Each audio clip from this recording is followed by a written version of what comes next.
여러분 안녕하십니까? 광주와 전남 지역의 코로나19 신규 확진자가 연일 역대 최다치를 기록하고 있습니다. 그제는 이틀 연속으로 4,000명대를 넘겼는데 어제 오후 6시를 기준으로도 이미 3,875명을 기록했습니다. 방역당국은 확진자들의 재택치료에 빈틈을 줄일 만한 대책 마련에 나섰습니다. 김정대 기자의 보도입니다. 선별검사소에 코로나19 검사를 받기 위한 줄이 길게 이어집니다. 급격히 늘어난 확진자 수만큼 접촉자도 많아졌고 검사를 받는 인원도 크게 늘었습니다. 광주에서는 선별검사소를 찾는 인원만 연일 2만 명 안팎을 기록하고 있습니다. 지난 15일과 16일은 광주와 전남의 신규 확진자가 4,000명대를 넘겼습니다. 하루 확진자 수는 이달 들어 처음으로 1,000명대를 넘어섰는데 금세 2,000명대로 늘더니 최근 며칠 만에 4,000명대로 2배 급증했습니다. 앞으로가 더 걱정입니다. 광주시는 이달 말이면 하루 확진자가 5,000명, 전남도 최대 5,000명까지 나올 수 있을 것으로 예측했습니다. 광주시는 긴급 대응 방안 마련에 나섰습니다. 우선 위급 상황에 취약한 임산부나 어린이 확진자를 전담할 병원을 정하고 협조 요청을 구했습니다. 현재 7곳에 불과한 24시간 상담 의료기관도 확보하기로 했습니다. 현재 재택치료자가 8,700여 명이나 되는 점을 고려한 조치입니다. 또 행정안내센터의 전담 인력과 전화 회선도 늘릴 예정입니다. 한 80% 가깝게 되는 일반관리군 있지 않습니까? 이분들에 대해서 셀프 치료라고 하는 게 또 방치됐다 이런 느낌이 들지 않도록 더 보강을 한다 그런. 전라남도는 권역별로 청소년과 어린이의 비대면 진료를 맡는 전담 병원을 지정하는 등 재택치료에 따른 의료 공백을 최소화할 방침입니다. KBS 뉴스 김정대입니다.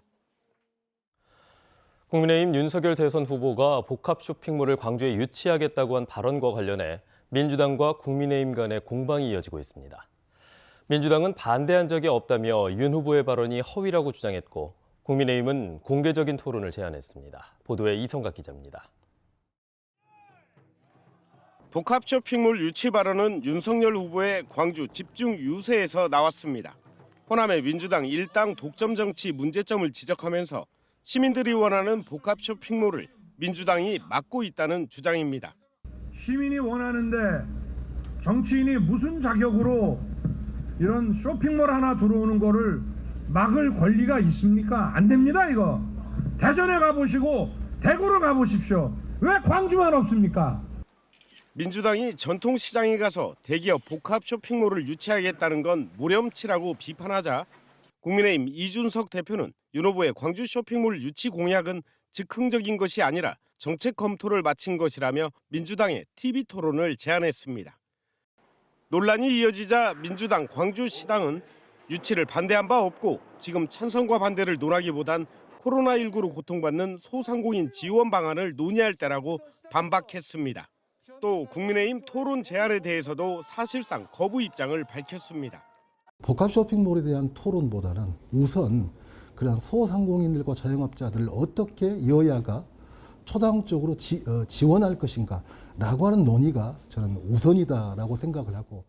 정의당 광주시당도 쇼핑몰 유치 여론이 높다는 이유로 윤 후보가 공약으로 내놓은 건 책임 있는 자세가 아니라며 정의당과 토론하자고 제안했습니다. 복합 쇼핑몰 유치 공약을 놓고 공방이 가열되면서 광주 지역 대선 쟁점으로 부상하고 있습니다. KBS 뉴스 이성각입니다. 더불어민주당 이재명 대선 후보가 공식 선거운동이 시작된 이후 처음으로 최대 지지 기반인 광주와 전남 지역에서 표심 잡기에 나섭니다. 이 후보는 오늘 오전 순천 연향동에서 첫 유세를 가진 뒤 목포와 나주를 거쳐 광주 5.18 민주광장에서 지지를 호소할 예정입니다. 전남선거관리위원회는 오는 6월 1일 열리는 전국 동시지방선거에 출마하려는 기초자치단체장과 시도의원, 구시의원 예비후보 등록이 오늘부터 시작된다고 밝혔습니다. 예비후보로 등록하면 선거사무소 설치와 선거운동용 명함 배부, 규정 내 홍보물의 작성, 발송 등의 선거운동을 할 수 있게 됩니다. 한편 군수와 군의원 선거의 예비후보자 등록은 다음 달 20일부터 시작됩니다. 에너지 분야의 특성화 대학인 한국에너지공대가 나주 혁신도시에 캠퍼스를 마련하고 다음 달 개교를 앞두고 있습니다. 1단계 캠퍼스 공사와 학생 선발, 교수진 임용 모두 현재 순조롭게 진행되고 있다고 합니다. 유승용 기자의 보도입니다. 한국에너지공대 강의동 공사가 막바지입니다. 개교 핵심 시설로 실습실과 스튜디오 등이 포함된 5천여 제곱미터 규모입니다. 이달 중 내부 공사까지 마치면 임시 사용 승인을 받을 예정입니다. 바로 옆에는 풋살장과 테니스장 등 체육시설도 완공을 앞두고 있습니다. 학생 전원이 기숙사 생활을 하는데 부영 리조트 골프태를 리모델링한 시설도 신입생 맞이 준비를 마쳤습니다. 미래 리더들이 여기서 잘 교육을 받고 그 학생들이 이제 여기에서 정착해서 좋은 기업도 만들고 고용도 창출하고 지역사회에 기여하는 이런 쪽으로 저희가 방향을 잡고 있어요. 한국에너지공대 첫 신입생 모집 경쟁률은 수시 24대 1, 정시는 95대 1이 넘었습니다. 지난주 정시 모집 합격자까지 발표해 학생 100명 선발도 마쳤습니다. 학생들은 이미 사전 수업에도 참여하며 정식 개교를 기다리고 있습니다. 에너지 그리고 혁신 등의 주제로 교수님들께서 강의를 해주셨는데요. 매우 참신하고 또 색다른 내용들이 여러 나와 즐겁게 수업에 참여할 수 있었으며 매우 뜻깊은 경험이 되었던 것 같아요. 에너지공대는 앞서 에너지 신소재와 인공지능 등 5개 중점 분야를 중심으로 교수진 49명을 임용했습니다. 교수진을 올해 안에 60명, 2025년 편제 완성 시에는 100명으로 늘려 에너지 특화 선도대학으로 입지를 다져나갈 계획입니다. KBS 뉴스 유승용입니다. 올해 사상 첫 8조 원대의 국비 시대를 연 전라남도가 내년 국비 확보를 위해서 발빠르게 움직이고 있습니다. 전라남도는 우선 신규 사업 139건을 발굴했는데 대선과 지방선거라는 변수가 남아있어서 대응책 마련에 고심하고 있습니다. 최정민 기자입니다. 기후변화 대응과 미래 전략, 그리고 뉴딜 기반 연구개발 사업. 전남도가 발굴한 내년 신규 사업의 키워드입니다. 신규 사업은 5개 분야 139건으로 전남형 스타트업 파크 조성 등이 포함된 신성장 동력 R&D 사업과 에너지 대전환 사업, 그리고 미래 농어업의 유흥복합화 사업과 서남해안 관광문화 중심지 조성, 지역균형개발 SOC 사업 등입니다. 또 국립난대수목원 조성과 목포신항 자동차 부두 건설 등 예비 타당성 조사가 진행 중이거나 준비 중인 사업에도 총력 대응할 방침입니다. 변수는 역시 대선과 지방선거. 통상 3월부터 5월은 소관 중앙부처를 방문해 신규 사업에 대한 설득 작업을 해야 하지만 대선 이후 새 정부가 들어서는 시기이고 기재부의 사업 당위성을 설명하는 6월과 7월 역시 전국의 새로운 지자체장들과 한정된 재원을 두고 치열한 경쟁을 펼칠 수밖에 없습니다. 전남도는 이 때문에 올해와 마찬가지로 내년에도 국고 8조 원대의 안정적 정착을 목표로 내세웠습니다. 미래 먹거리가 될 국책사업은 사전에 당위성과 치밀한 논리를 개발해 온전히 지역에 투자될 수 있도록 모든 역량을 다하겠습니다. 국비 확보에 본격적인 시동을 건 전남도가 선거라는 변수를 뚫고 미래 성장 동력이 될 신규 사업을 유치할 수 있을지 주목됩니다. KBS 뉴스 최정민입니다.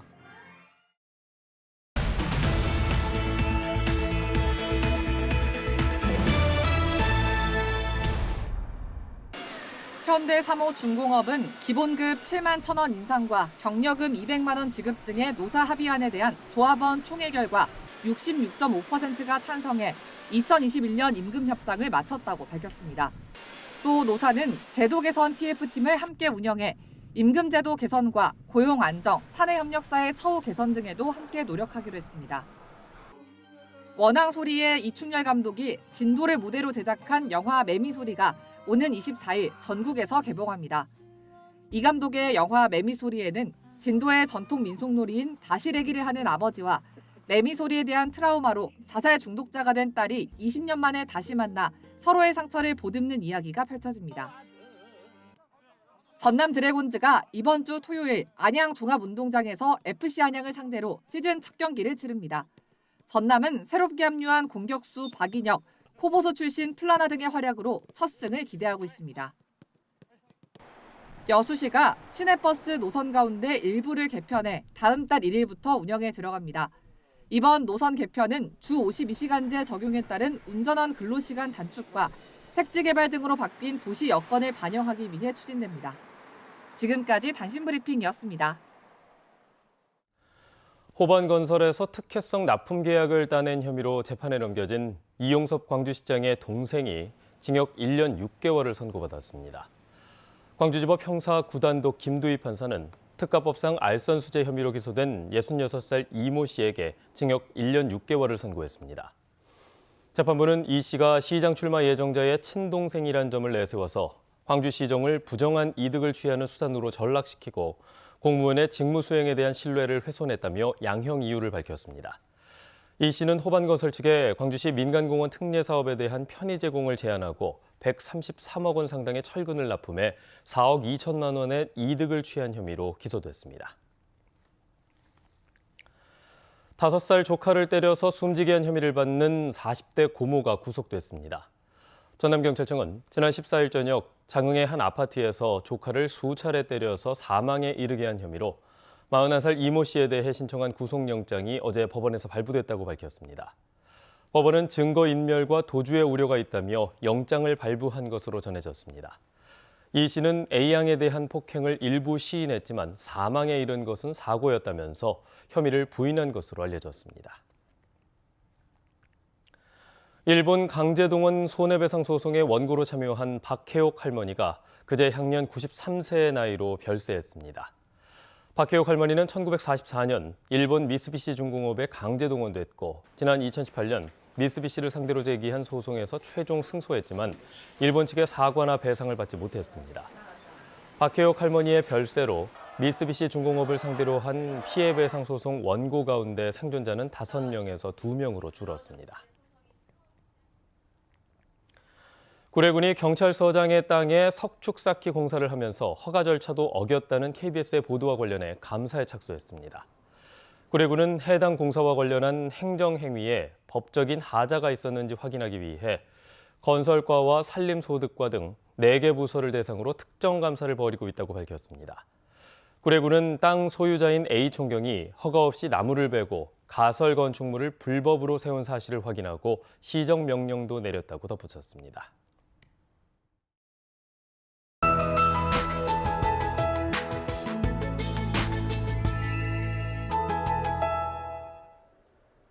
오늘 아침도 추위가 만만치가 않습니다. 광주의 아침 최저 기온이 여전히 영하 6도 안팎 가리키고 있고요. 일부 전남 내륙 지역은 영하 10도 안팎까지 떨어져 춥습니다. 그래도 낮부터는 일시적으로 기온이 올라서 내일까지 큰 추위 없다가 모레 다시 추워지겠습니다. 오늘 대체로 맑다가 오후부터 차차 구름이 많아지겠고요. 밤에 전남 남해안 지역부터 눈이나 비가 내리겠습니다. 내일 새벽부터 오전까지는 대부분 지역에 내리겠는데요. 예상 적설은 1cm 안팎, 비로 내린다면 5mm 미만으로 양이 많진 않겠습니다. 여수와 순천, 광양은 23일째 건조주의보가 발효 중입니다. 불씨 관리 계속해서 잘 하셔야겠습니다. 다음 자세한 지역별 날씨입니다. 오늘 아침 기온은 화순 영하 9도, 담양 영하 8도까지 떨어졌고요. 낮 최고 기온은 10도까지 올라 일교차가 크게 벌어지겠습니다. 곡성과 구례의 아침 기온은 영하 10도로 춥고요. 한낮 기온 여수가 8도까지 올라 어제보다는 5에서 10도가량 높겠습니다. 목포의 낮 최고 기온 8도, 영암 9도, 해남과 완도 8도로 평년과 비슷한 기온 보이겠습니다. 신안을 비롯한 그 외 도서 지역은 6에서 9도까지 오르겠습니다. 바다의 물결은 전해상에서 비교적 잔잔하겠습니다. 모레 다시 서해상에서 눈구름대가 발달하면서 대부분의 광주 전남 지역에 새벽부터 오후 사이에 눈이 조금 내리겠습니다. 날씨였습니다. 뉴스를 마칩니다. 여러분 고맙습니다.